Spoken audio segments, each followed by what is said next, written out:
দোয়েলের জন্মদিন পালন করতে গিয়ে গীতার কাছে ধরা পড়ল ক্ষিতীশ। সম্পূর্ণ জানতে ভিডিওটিতে একটি লাইক করে প্রথম থেকেই দেখতে থাকো। গল্পের শুরুতেই দেখা যায় গীতা কথা বলতে থাকে কিরণকান্তির সাথে, আর বলে ছেলেকে তো ঠিক মতন মানুষ করতে পারেননি, আজকে তার জন্যই ছেলের এই অবস্থা হয়েছে। আমি শুধু পদ্মর কেসটার জন্যই ওর সাথে লড়াই করতে চাই, নিজের জন্য কোনো কেসে ওকে ফাঁসাতে চাই না, বুঝতে পেরেছেন? আর যদি একবারও ফেঁসে যায় বুঝতেই পারছেন ওর কী অবস্থা হবে। এরপরেই গীতা সেখান থেকে চলে যায়। আর অন্যদিকে তখন কিরণকান্তি নিজের ছেলেকে শাসন করতে থাকে আর বলে তোমার জন্য এই সব কিছু হয়েছে, তোমার জন্য। আর তারপরেই তখন কৃপান বলে ড্যাড ড্যাড সব কিছু আমার জন্য না, সব কিছু হয়েছে তোমার জন্য। তোমার ক্ষমতার অপব্যবহার করতে করতে আজকে আমি এই জায়গায় এসে পৌঁছেছি, বুঝতে পারলে? আর ঠিক তখনই পঙ্কজবাবু বলে একদম ঠিক কথা বলেছে অবশেষে এই কৃপান, ওর মুখে অবশেষে একটা ঠিকঠাক কথা শুনলাম, তার জন্য সত্যি আমার খুব ভালো লাগছে। আর অন্যদিকে তখনই কৃপানের মুখের ওপর কথা বলতে থাকে কৃপানের বাবা কিরণকান্তি, আর বলে অনেক কথা বলে ফেলেছো, অনেক মুখে মুখে তর্ক করে ফেলেছো, এখন আর তোমাকে এখানে থাকতে হবে না, চলো চলো বলছি। এই বলেই কৃপানকে টানতে টানতে নিয়ে যায়। আর এর মধ্যেই তখন পঙ্কজবাবু বলে আমাদের অগ্নিকন্যা জাস্ট সুপার, যা যা করছে আজকে সব কিছুর জন্য আমার খুব গর্ব হচ্ছে, অগ্নিকন্যা সত্যি খুব ভালো মেয়ে। এর মধ্যেই অন্যদিকে খুব কষ্ট পেতে থাকে গিনি, কারণ গিনি সাত্ত্বিককে রং মাখাতে পারেনি। সাত্ত্বিকের মনে শুধুই গীতার প্রতি ভালোবাসা। এরপরে ছোটকা এসে বলে কি ব্যাপার গিনি, কষ্ট হচ্ছে? কষ্ট হওয়াটাই তো স্বাভাবিক, একটা কথা আছে জানো, পাপ কখনো বাপকেও ছাড়ে না, তাই অবস্থা হয়েছে তোমার। তখনই গিনি বলে ছোটকা কিভাবে কথা বলছেন, আমার সাথে ঠিক করে কথা বলেন। আর তখনই প্রলয় বলে কেন, ভুল কি কিছু বলেছি? তুমি গীতার জায়গাটা নিতে এসেছিলে, তুমি কি ভেবেছিলে সাত্ত্বিক তোমাকে ইজিলি এত সহজে মেনে নেবে? সাত্ত্বিকের মতো ছেলেরা একটা জিনিসে খুব ভালোদর্শী, সেটা হচ্ছে একগুঁয়েতে। ও যেভাবে গীতার প্রতি ভালোবাসা রেখেছে, তোমাকে ও কখনোই স্ত্রী হিসাবে মেনে নিতে পারবে না। তার মধ্যেই গিনি বলে ও কি পারবে, ও কি পারবে না সেটা না হয় আপনি নাইবা বললেন, প্লিজ আপনি অন্তত চুপ করুন। কিন্তু কোনোভাবেই চুপ করতে চায় না প্রলয়, আর বলে আমি জানি তোমার কষ্ট হচ্ছে, কষ্ট হওয়াটাই স্বাভাবিক। এর মধ্যেই সাত্ত্বিক চলে এসেছে আর বলে ওর কষ্ট হচ্ছে তো আমার কি, আমি গীতাকে ভালোবাসি আর আমি শুধুই গীতাকেই বিয়ে করতে চাই। গিনির জন্য আমার কোনো ফিলিংস ছিল না, আর আজও নেই। কথাটা শোনার পরেই প্রলয় বলে সাত্ত্বিক ভুলে যাস না তুই গিনিকে বিয়ে করেছিস, গিনি এখন তোর স্ত্রী, আর তুই ওর সামনেই দাঁড়িয়ে দাঁড়িয়ে এই কথাগুলো বলছিস কি করে? আমি তো সেটাই ভাবতে পারছি না।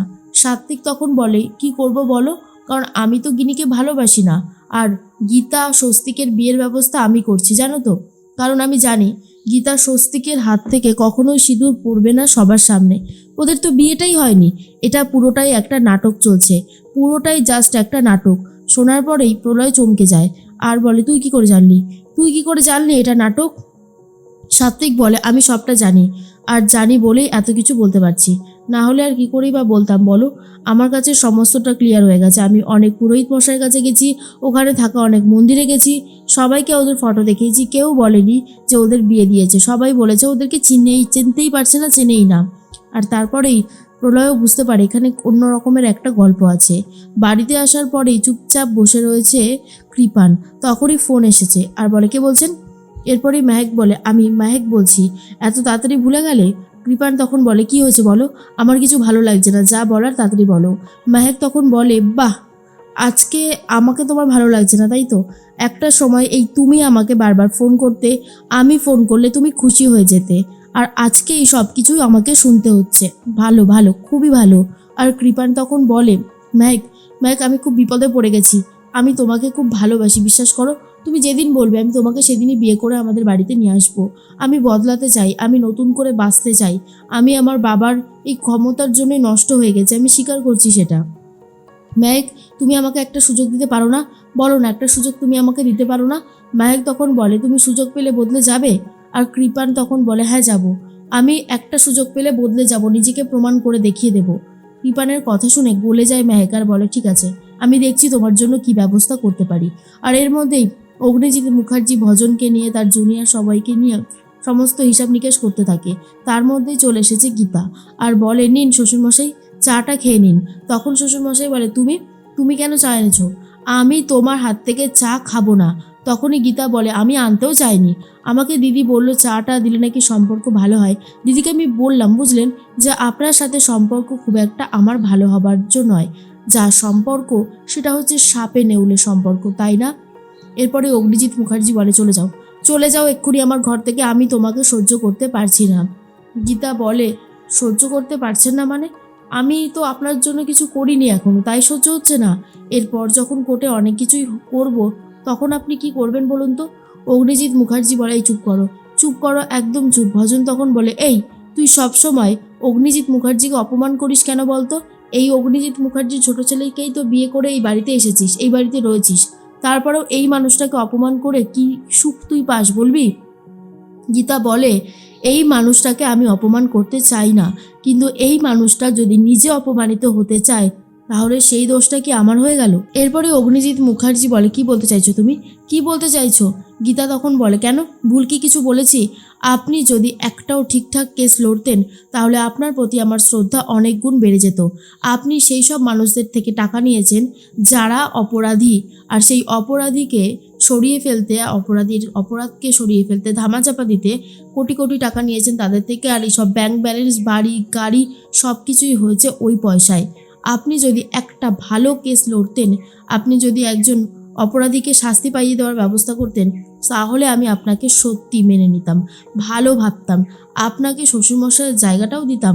কিন্তু না, আপনি তো সেরকম কিছু করেননি। আপনি করেছেন এমন কাজ যেখানে এই গীতা এলএলবি কখনোই আপনাকে ক্ষমা করবে না। এরপরে গিনি বলে তুই চুপ করবি, আবার ঝামেলা করছিস কেন? গীতা তখন বলে কে বলেছে আমি ঝামেলা করছি? যেটা সত্যি সেটাই বলেছি, সেটা মেনে নিতে যদি এত সমস্যা হয় তাহলে আমার আর কিছু করবার নেই, বিশ্বাস কর দিদি। এই বলেই ঘর থেকে বেরিয়ে যায়। আর তখনই অগ্নিজিৎ মুখার্জি প্রচণ্ড রেগে যায়। আর গিনি তখন বলে বাবা বাবা আপনি একটু শান্ত হন আর এই চাটা খেয়ে নিন। তখনই অগ্নিজিৎ মুখার্জি বলে কিসের চা, আমি কোনো চা খাবো না, এই বলেই চাটা ফেলে দেয়। আর গিনি এটা দেখার পর ভয় পেয়ে গেছে। তখনই অগ্নিজিৎ মুখার্জি ভজনকে বলে ভজন ওর ওপরে নজর রাখো, নজর রাখো ওর ওপরে, ও যেন ক্ষিতীশ আর দোয়েলের সাথে কোনোভাবেই যোগাযোগ না রাখতে পারে, মনে রেখো কথাটা। ভজন তখন বলে ইয়েস স্যার। আর অন্যদিকে দেখা যায় যে ক্ষিতীশ আর দোয়েল চলে এসেছে একটা দামি রেস্টুরেন্টে, কারণ আজকে দোয়েলের জন্মদিন, তাই ক্ষিতীশ নিজের দায়িত্ব সহকারে সব কিছু করবে বলে ঠিক করেছে। আর অন্যদিকে কনস্টেবল তো নজর রেখে দিয়েছিল ক্ষিতীশ আর দোয়েলের পিছনে, আর এর মধ্যেই সবটা দেখার পর ফোন করেছে গীতাকে। গীতা বলে কে বলছেন?